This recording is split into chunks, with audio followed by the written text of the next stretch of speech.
Hey angels! So today I'm just out in nature walking my little dog. Well, he's not so little. Me and Mr. India are out on a little stroll, and being out in nature made me think about sensitivity and what that really means.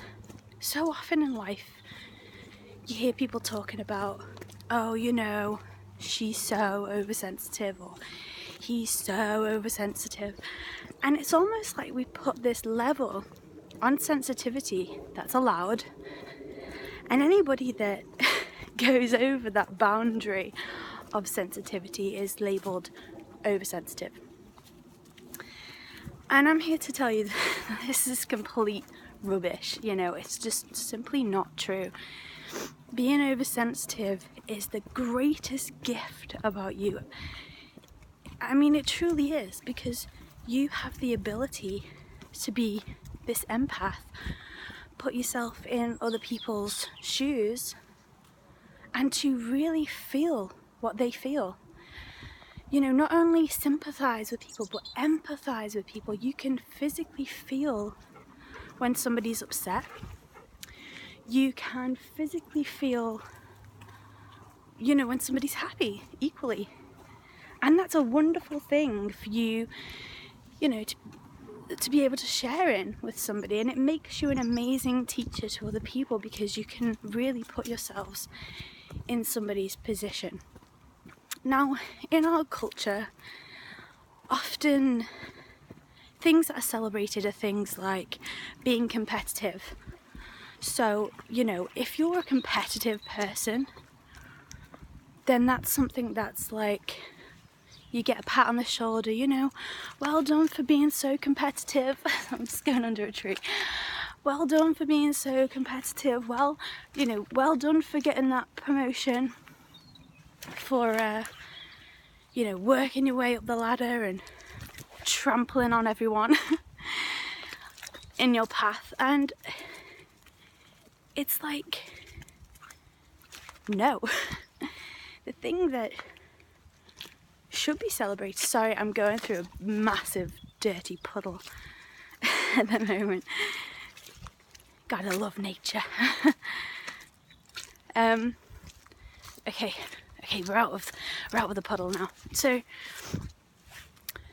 being sensitive is your greatest gift, your greatest ally. Often it's not celebrated, but do you know what? It doesn't matter, because the world is changing to a point where those things are going to be celebrated.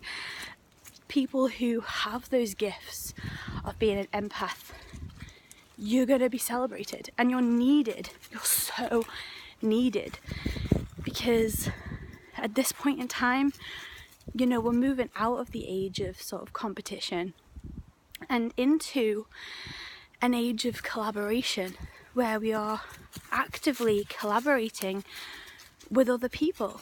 We're so interdependent with each other. It doesn't mean that we're codependent, where we have to rely on somebody else. It doesn't mean that we're completely independent either. We're interdependent. We can't do things alone.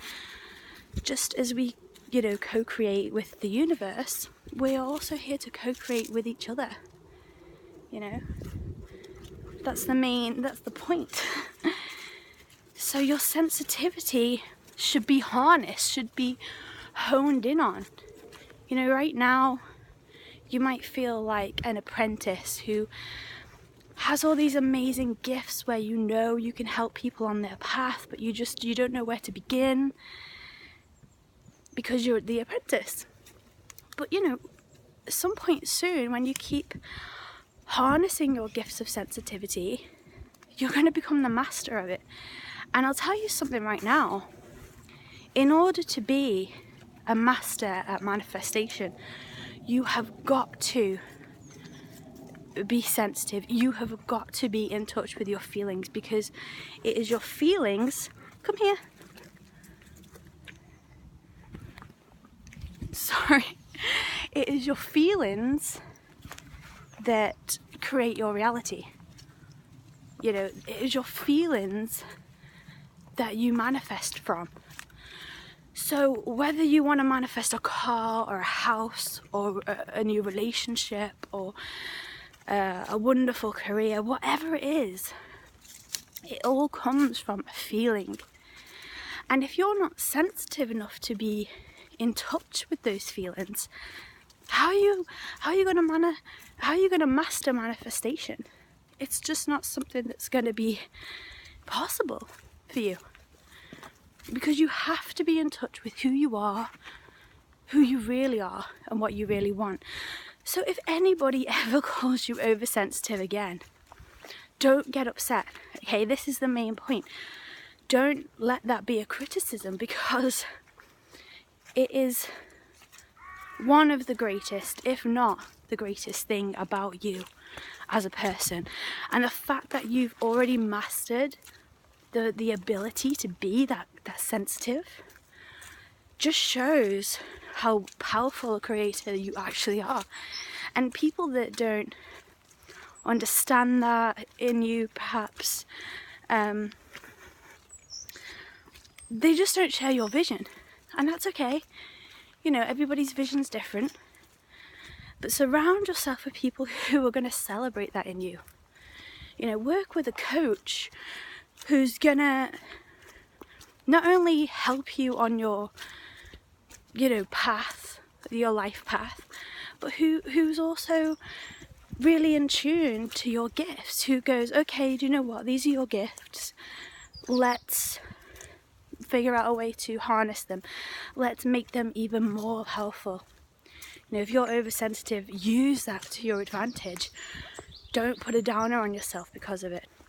So it's our little lesson for sensitivity this week. And if you need to reconnect, and if you need to really get in touch with your sensitive side, just come outside in nature. Even if it's just you have to drive somewhere, just get away, recharge yourself, and allow that sensitivity to be your biggest ally and the best thing about you.